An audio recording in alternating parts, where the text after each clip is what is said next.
My name is Danielle Woods and I'm the lead nurse for Dementia for the Bradford Hospital Trust, so this is my home for the moment. I've been in post since 2011 or 12, I can't remember quite when I came into post, and my role has developed over the years into what it is today. So I'm very privileged to be the role that I'm in, and the work that we do across our hospitals at Bradford, here the main site, at St Luke's, and our little 4 community based hospitals that we have.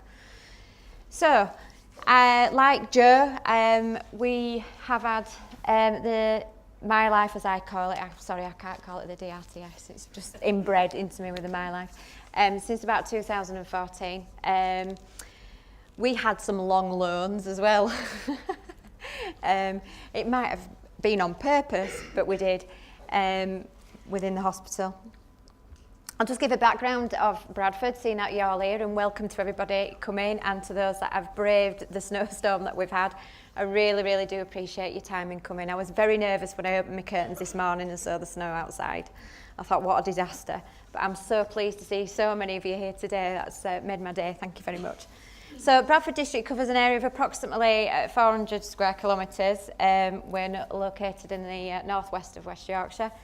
We have a population approximately of 512,600. This has come from our 2010 mid-year estimate of our populations. The outer lying ward areas have a greater population of older people. So what I mean by that is not in the inner city areas. We've got lots of smaller villages on the outside of this great city. It's one of the few metropolitan districts that's experiencing a population growth outside of London, expected to reach 640,400 by 2033. 85 to 89-year-olds expected to increase by 85%. You can see the figures there without me having to read them out to you. And the over 90s are expected to increase from 2,800 to 8,700 by 2033, and that's come from our own health needs assessment statistics that the public health put together. I think what we're trying to say is that wherever you live, we are going to be having an older population. We're growing, and it'll be us one day that's sat in our hospitals, maybe not poorly, but you know. And I hope that we have fantastic care, and we're the people that are going to start this trend going and keep it on going. So why? Well, dementia and delirium care is a key priority for the organisation. Improving the quality of care of our patients must be achieved through taking advantage of these innovative ways of engaging and personalising our care, and improving opportunities for social interactions for patients. It's a very, very lonely place being in our hospitals, and being in any institution, wherever you are. And I think someday, is it for Bristol, where we're looking at increase of side rooms, whereas, you know, there is evidence as to why we need side rooms, but then it can be a really socially isolating place for patients to be. Often, sometimes when I walk up and down our ward areas, there's nothing so sad to see somebody that's just sat in a little side room just looking at 4 walls, and I don't like to see that. So what can we do? What can we, you know, bring into our ward areas to improve that environment, and into these small little social spaces that our patients, our service users, clients, whatever, improve that experience for them? Because we all know that if you've got an increase in well-being and in mood, then you're more likely to participate in rehabilitation and actually just wanting to go home and get better, feel well. At Bradford, we've done lots of environmental changes. We started doing this around 2011 in partnership with the King's Fund. We were very lucky to get some funding from the King's Fund, where we developed 2 of our elderly wards, which was Ward 23 at that time and Ward 29. And we really did think out of the box, and it was a big challenge to a lot of people across the trust, because we brought in some really wonderful and weird things onto the wards which had never been seen before. You mentioned that the Bradford bench, which is a cinema seat. We've got light shades, some fancy Kodak pictures, lots of different things that people just wouldn't have even dreamed of putting on wards. because normally we've just got our lovely magnolia paint and our lovely hospital looking chairs and furniture. And we wanted to change that. We wanted it to make it feel a more warmly and inviting place, so that the environment made you feel less anxious as well. But it's okay changing the environment. I think quite right. You can change the environment and you can bring whatever equipment that you have into place, but you really do need people behind it using either the environment principles or using the equipment there, or else it doesn't work. And there is still issues across Bradford where I'm still trying to get staff to realise the benefits of, especially the RTS, but also the environments that they're working, like the lighting. Why have we got this particular kind of lighting in the side room? Well, because it does this, it improves, the mood of the room and, all kinds of different things. You need the staff to be able to use it. So any projects that you do, you really need to involve the people around and let them engage and let them be part of that design process and any of the pilot projects that you're doing, because they're the ones that are going to be using it. So we decided, because I was sceptical like everybody else, of Graham, this funny man coming with his beard, and this machine, coming in with his lovely product, and okay. So I said, okay, then we'll try it. Give me two machines and we'll try it. And then obviously, like Joe, a year and a half late, I've still got them. But we decided to pilot on one of our acute elderly wards. And the difference with being in the acute sector is it's very fast. The patients are rotating through very, very quickly. How is a My Life story collage going to help me with our patients and our wards? But the machine had a lot more to offer, and that's what we like to use in our acute care sectors. And the My Life storybook and the collage is more to hopefully to be used in our community areas, but we've still got a lot way to go. I then liked it with a year and a half and thought, this is fantastic, I can see real potential, staff really liked it. To get staff engaged, you need to get them to physically use it and see that change with that patient. You've got a great way of dementia mapping, of bringing the evidence to how it does improve the mood of the patient. I struggled with gaining that information. But I realised that actually once I got the staff and they could see the differences in the patients, it was amazing. And even staff were dancing with patients and staff were singing. So it increased their mood and well-being as well and wanted to use it. So they're coming on and they're wanting to put the machine on as well, either in a group or on a one-to-one basis. So it's about improving the quality of our patient care within elderly services. That is the main thing. But let's be realistic. I couldn't go to my trust and say, I want these machines because it's just going to improve quality care. That's really nice, but what savings can you make? And they want to know that. It's important. We're a hospital trust, but we're also a business as well. We need to run, So I needed to look at how we could have a real targeted way to engage and enhance the patient experience, but then how we're going to prove around the financial aspects, then how I was going to get the trust to engage with me. And in elderly, we were spending, I don't know about you guys and your trust, but we were spending a lot of money on specials or one-to-one nursing, whatever you might call them in your area. That's where a nurse comes and spends individual time with a person that may have behaviours that challenge, either that be somebody who's walking with purpose or is quite agitated or is just, since sometimes staff don't like the fact that somebody's quite loud and vocal and they feel that because it is, they need to get a one-to-one. Well, no, whose problem is it? Is it them or is it yours? I think it's yours because you don't like somebody shouting or being quite repetitive with the words. So it's about changing the attitudes as well. So as part of using the DRTS, we had to look at we had to have a procedure in place of how we ordered specials one-to-one nurses.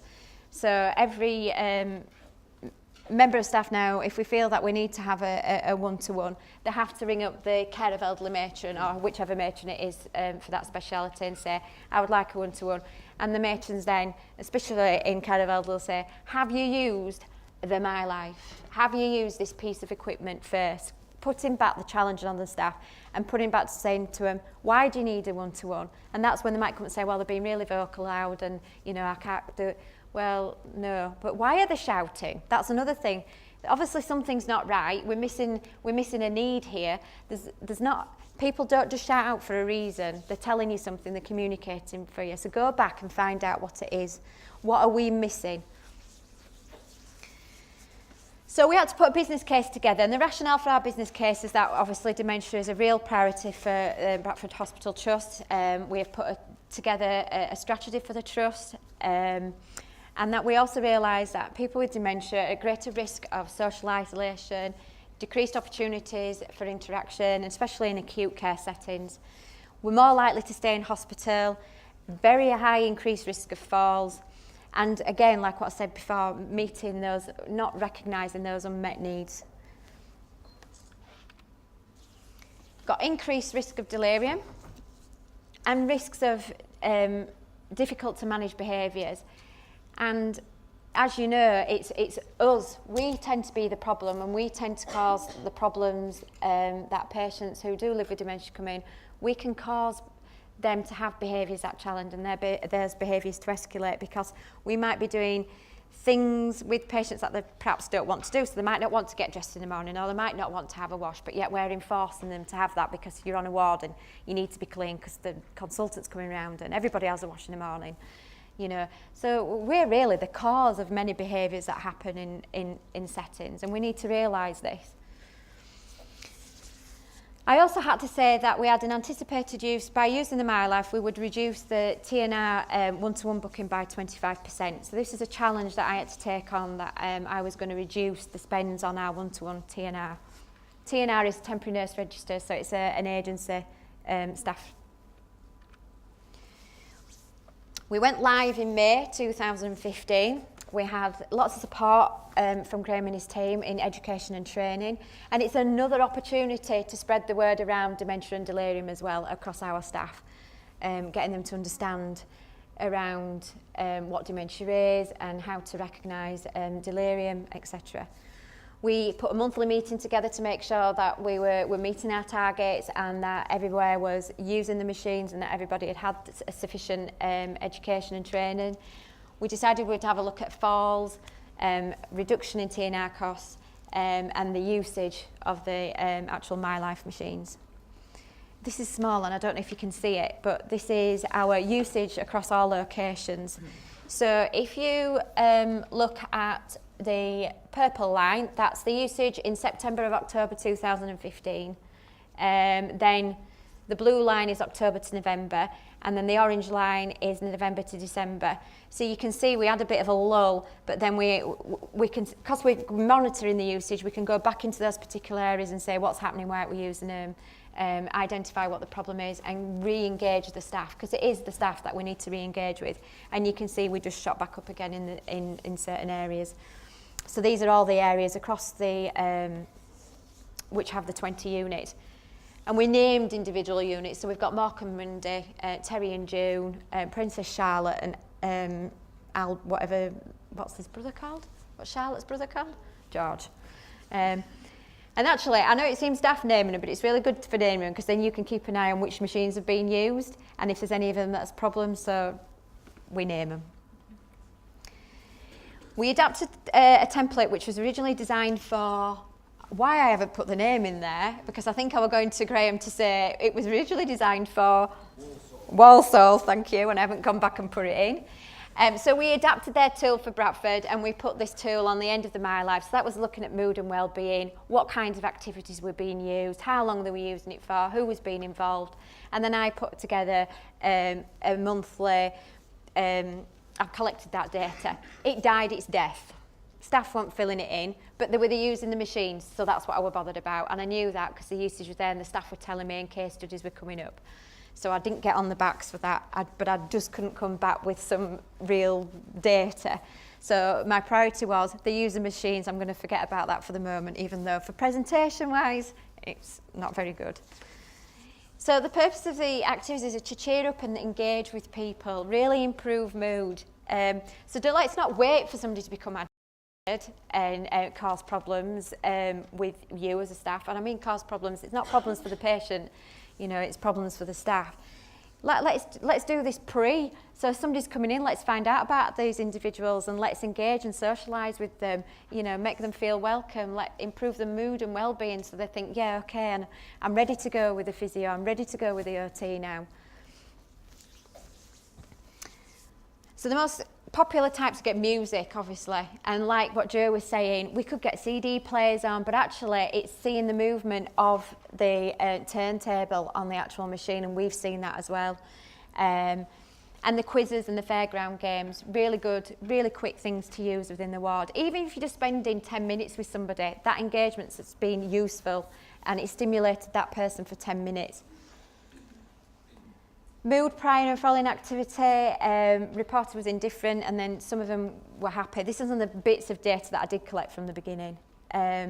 Response and improvements following activity, we found that moods was improved, people were more engaged, they wanted to talk.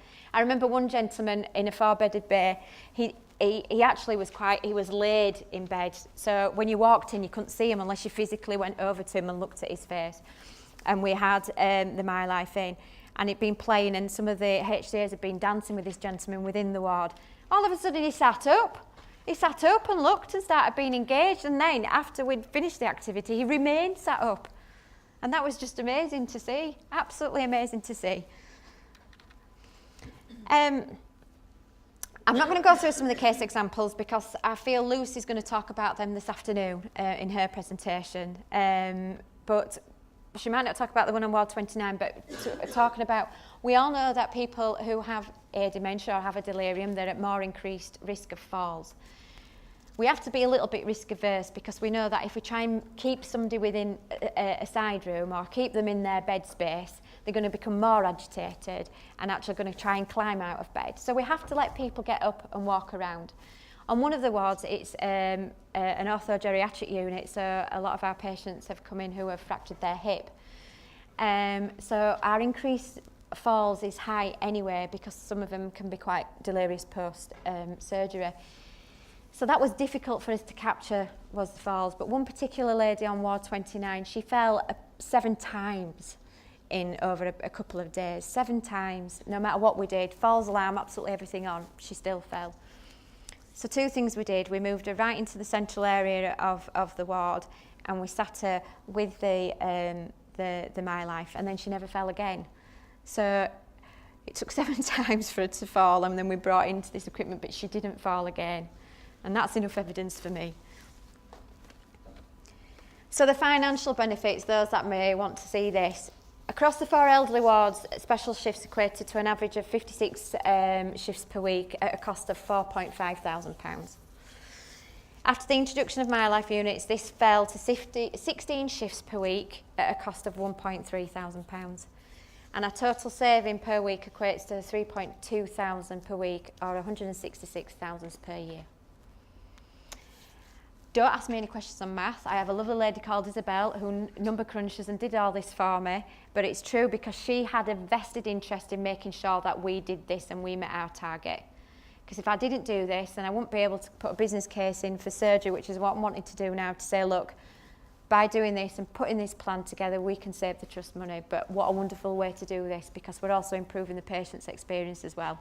It becomes really, really important. It's just a pattern of the shifts that we had over 2015. So you can see we've got a really high peak and then how we've dropped in then across the year. And that's the end of me rabbiting on. Any questions? Oh, thank you.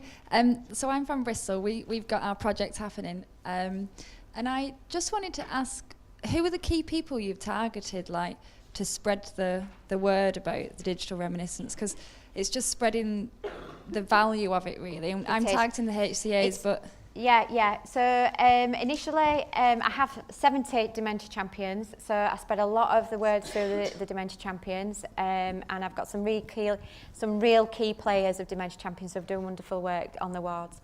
But then myself, just wherever the My Lives are, we went and targeted those areas, and Graham and his team came up and we did separate sessions for all the healthcare assistants.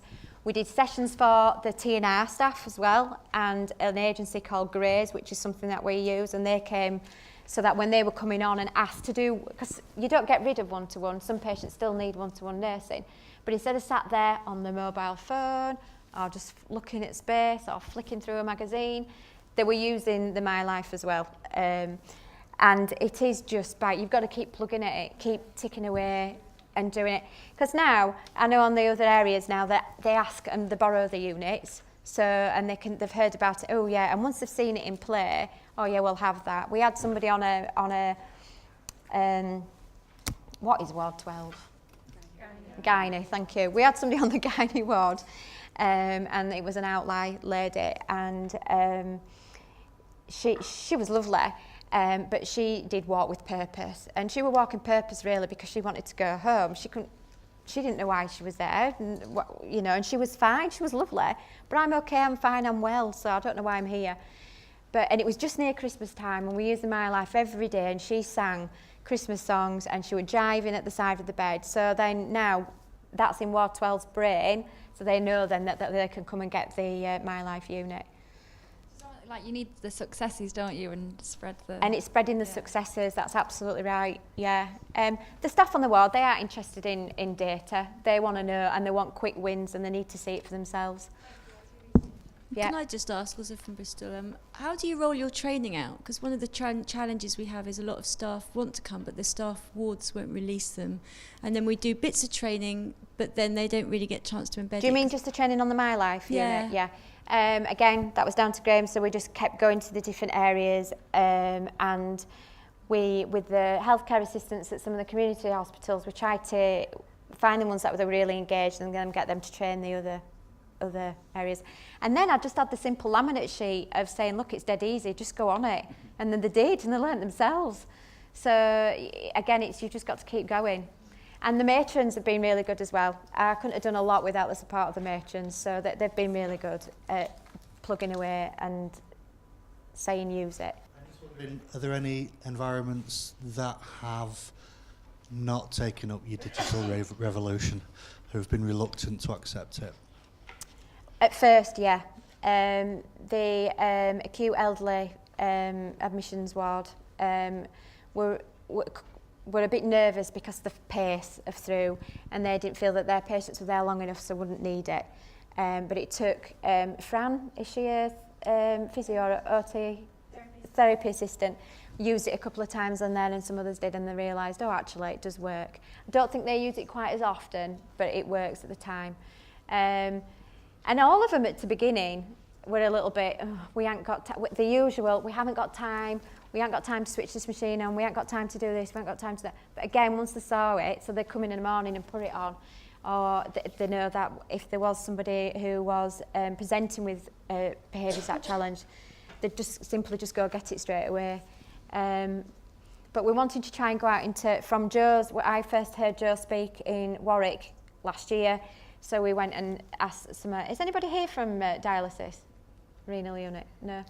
So I've gone back to our haemodialysis team to see whether or not they'll be interested, along with some other associated research, looking at screening for people who may have a type of dementia that are going through dialysis. Am I right in saying that, Chris? Yeah. So project work doing that. A lot more work needs to be done down in ED, which Lucy will explain this afternoon.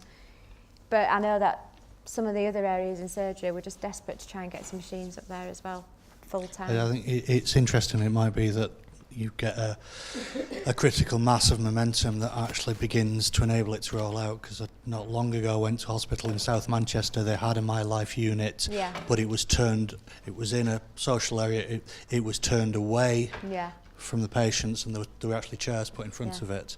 And I think there is something about the support strategies and the networks that need to be put in place so that people feel comfortable to actually use it. Yeah. So we have a wonderful team of older people liaison nurses, mental health team, who also go around and make sure that they use these units as well. I don't know if you've heard of them. I have no idea what you're talking about now. So yes, so it's about getting as many different people engaged in the project to be able to say, have you used it? So the heads of nurse and the matrons, have you used it? Have you done this? to remind people and to prompt people to use it as well. But like I'm saying, you've got to get your staff engaged. We've tried it in the community. We've given it to some community OTs that are linked with the virtual wards. It's not really working as what we wanted to do, so we'll have to go back and look at that. Any more questions? Sati Sagu. I work at the trust here in the Bradford Institute for Health Research. Just going back to, I think it was your last slide about the... Shall I go flick back to it for you? Yeah. Around the cost savings. Yes. So you said you've saved, 166,000 per year over the 4 elderly care wards. Yep. Have you done any projections of the introduction, say, to the dialysis ward, acute surgery, what the potential cost savings will be? No, not yet. No. That's something that I'm going forward and we'll be looking at when I put this next business case in, which I'm doing with one of our matrons, Moira, going forward.